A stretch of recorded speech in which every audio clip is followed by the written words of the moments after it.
What's up guys, it's Oblivious Gamer here, and well, there's actually some news I wanted to talk about. I wanted to talk about Granblue Fantasy versus Rising. Basically, they are having a stream where they're going over some of the changes for the mechanics. Some balance changes and stuff, because they had a beta, people had some feedback, and now they took that into account, and of course they're implementing some changes. Now there's a lot of stuff to go through. Personally, I want to keep this short, so I'm not going to go through a lot of stuff. I just want to go into the stuff that I think I found particularly interesting, and also stuff that I feel is going to be a big change. One of the first things that I think is a good change is the tech throw window. So for some reason in Granblue Fantasy vs Rising, the window for you to tech the throw was massive. And in Granblue Fantasy Versus, there was a big window for you to tech a throw, but for Rising, it was just huge, like the window for that.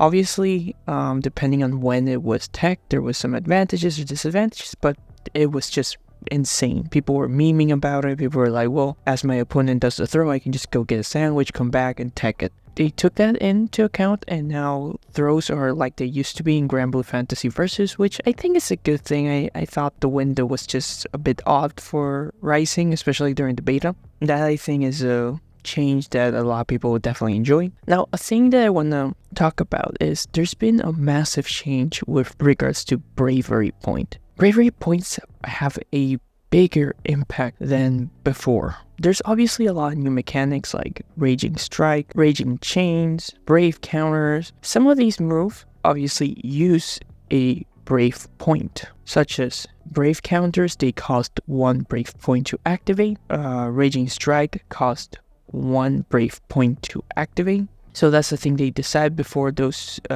require SPA gauge. Now it's the Brave point. In each match from the start, you start with 3 Brave points. However, there's a massive thing to consider with Brave point. When you have 2 Brave points, there's no changes in the damage that you take. However, when you have only 1 Brave point left, you take up 20% extra in damage. And if you have no Brave points, you take 50% more damage. That's something huge to keep in mind when you're going to use your Raging Strike and your Brave Counters. And not just that, but now Skybound Arts and Super Skybound Arts take away Brave points. So a Skybound Art takes 1 Brave point, while Super Skybound Arts take 2 Brave points, and you regain 1 Brave point. So now Skybound Arts and Super Skybound Arts can have a massive change in how much damage they do depending on how much Brave points you have, and also the fact that you can take the Brave points. Maybe your opponent has 2 left, you do Super Skybound Art, you take those 2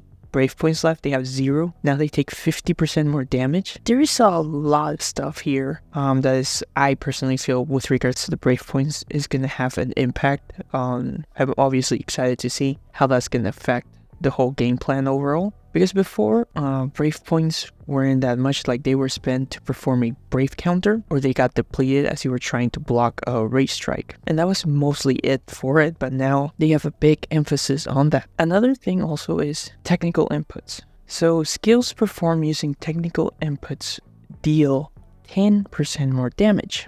They decided they're going to add a advantage for technical inputs. So skills now can perform 10% more damage just by doing technical inputs, which I think that's not bad. I think that's interesting. It gives you a reward for actually performing the motions, because obviously simple inputs are much quicker. You can react with them. So now there's kind of like a reason for you to go, okay, if I do the technical input, I get that 10% extra damage. That 10% extra damage could be enough to finish your opponent. So maybe you want to go that, or in some situations you might prefer to do the simple inputs. Maybe you're being pressured, you want to do a quick DP. Now I feel they're playing with it, and now there's reasons for it. We will actually be able to test some of these changes out and get an idea how they will feel, though the game is supposed to come out soon. Granblue Fantasy vs Rising is coming out November 27th.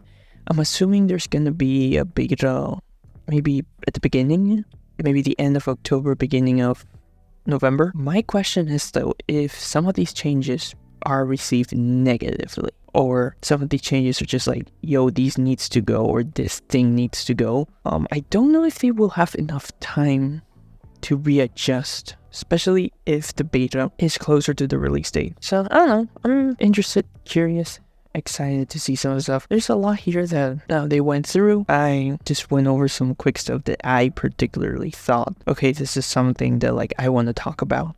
So there are other changes. I'll probably be putting them on the screen so you can check them out, but probably some other people are going to go much more in depth than I did. So still, it's not just about me. What are your thoughts, guys?